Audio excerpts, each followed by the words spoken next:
an affordable housing inside a 94-hectare township in Cavite at nasa 9,000 pesos lang ang monthly. Totoo kaya yan? Tingnan nga natin. Ang New Leaf ay matatagpuan sa 13 Martires, Cavite. Alam nyo ba na 4.7 kilometers lang ang Cavite Provincial Capital at ang 13 Martires SM sa New Leaf Project. Wala pang 5 minutes, andun ka na sa future bahay mo. Magandang buhay sa inyo mga ka-overseas Filipino winners! Andito ko ngayon sa Cavite Provincial Capital. Ito yung seat ng buong government ng Cavite.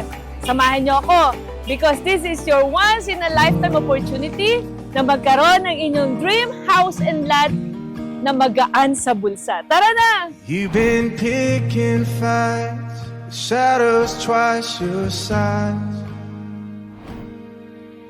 using candlelight to dance with your disguise. When those rumors grow, silence takes this time. Nandito ko ngayon sa Lyceum of the Philippines, Cavite. Ang future school ng inyong mga anak. Alam niyo ba na sobrang ganda ng eskwelalang ito because of their architectural and landscape design. Kaya nga naging landmark na siya ng buong Cavite. 7.3 kilometers away from New Leaf Project. Wala pang 10 minutes, nasa bahay ka na. You can't help but wonder why.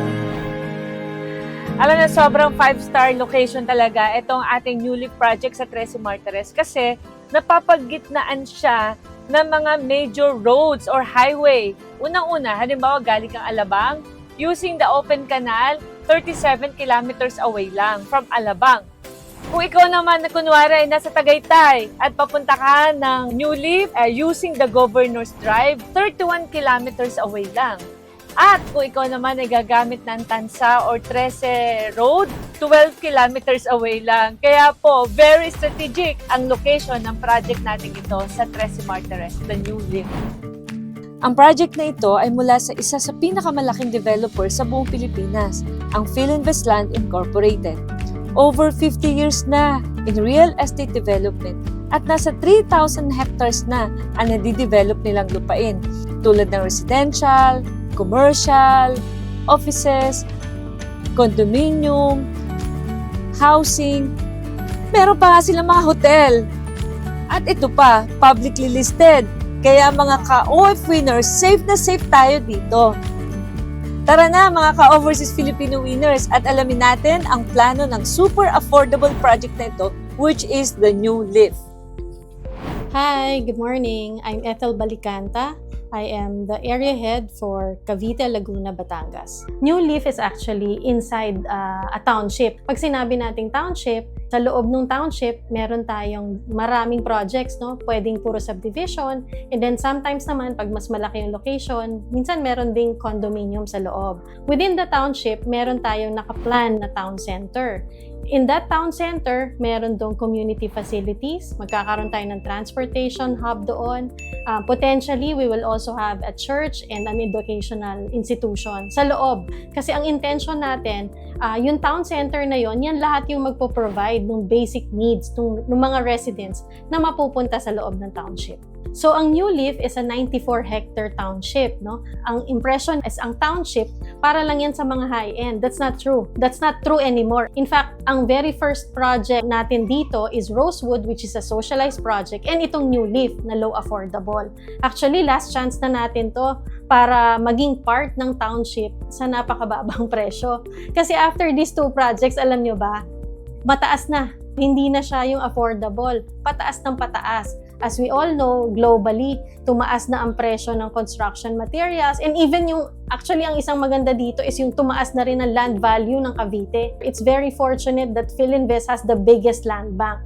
Kaya kaya pa natin na mag-offer ng multiple products para sa ating mga OFWs. Actually, hindi ito ang first project namin na township. Meron na kaming San Rafael Estate sa Bulacan. Meron tayong Ciudad de Calamba in Laguna.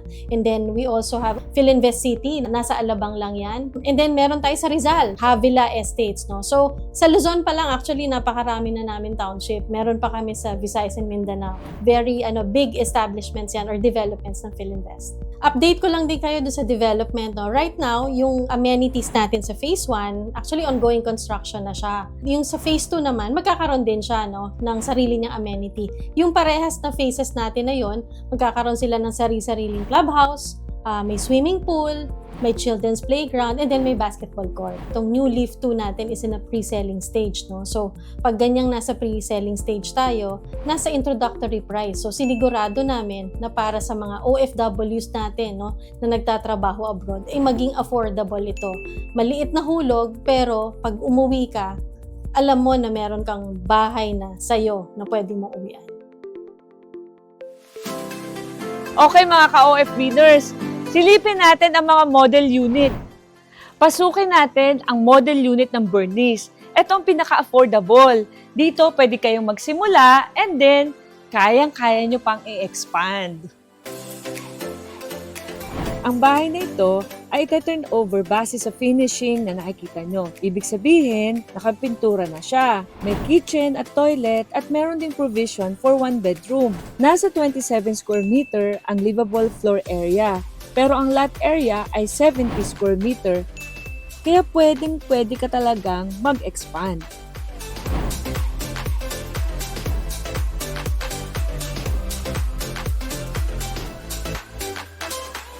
Meron ng working toilet at faucet at nakaabang na rin ang mga electrical outlet and light fixtures. Ito naman ang view na makikita mo. May space pa sa gilid, hindi dikit-dikit. Ganon din sa likod at sa harap. Wow! Ayan no! Meron pa kayong malaking space, 1.7 meters. And then, pwede kayong maglagay ng dirty kitchen at saka laundry space ninyo. Naku, ang ganda. Sarap imagining. Pwede rin kayong maglagay ng bubong para sa car park ng kotse nyo.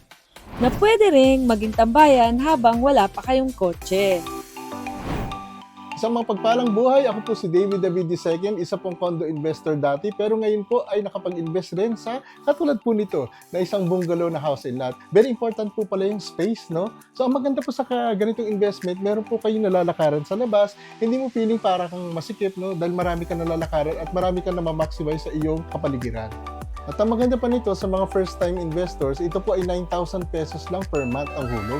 At ang good news, ang isang Bernice na katulad nito ay magdodoble ang presyo base sa Colliers International by 2030. At para sa mga nagtatrabaho naman sa Manila, ang maganda po sa Cavite, ito po yung pinakamalapit na south of Manila actually. No? At maganda po dito ay very affordable pa kumpara sa Manila na napakamahal na. Meron din silang promo, easy turnover for overseas Filipino. Kahit 10% pala na babayad at pasado ka sa bank loan, pwede mo nang makuha ang susi ng bahay mo. At kung nabitin kayo sa space nyo sa single story, meron din tayong 2-story option. Nakakasya ang buong pamilya mo. Ito ang Diana model. Meron itong 37 square meter livable floor area. At ito ay up and down at may provision na rin for 2 bedroom. Living room, dining room, kitchen at carport. Share ko lang mga ka-OF-winner, bakit bare ang bahay? Kasi nga, magagaling tayong mga Pinoy na mag-dress up, bihisan ang ating future bahay para mas maganda at taste natin. Didesign mo ang bahay mo sa sarili mong gusto. Hello po, ako po pala si Aldrin S. Ganancial po, 33 years old. Isa po akong fourth engineer po sa Barpo. Isang malaking accomplishment po sa buhay po na nakapagpundar po ako ng bahay at lupa. Inspirasyon na din po sa mga kapwa ko OFW po na at early age dapat mag-invest na po sila as soon as possible. Kasi po alam ko, aware po ako na every year po tumataas po yung value po nung property po. Yung goal ko po kasi as OFW, ayaw ko po na tumagal sa pagbabarko. Kaya as early as possible, mag-invest na po. Kasi yung plano ko po is kukuha ng mga units tapos papaupahan. Sa mga kapwa ko po, OFW po, maganda po na mag-invest na po tayo po as early as possible po. Ngayon po, meron po doon sa may New Leaf po, mga available units. Pagkakaalam po, paubusan na po doon. Kaya ano pang iniintay nyo? Kuha na kayo!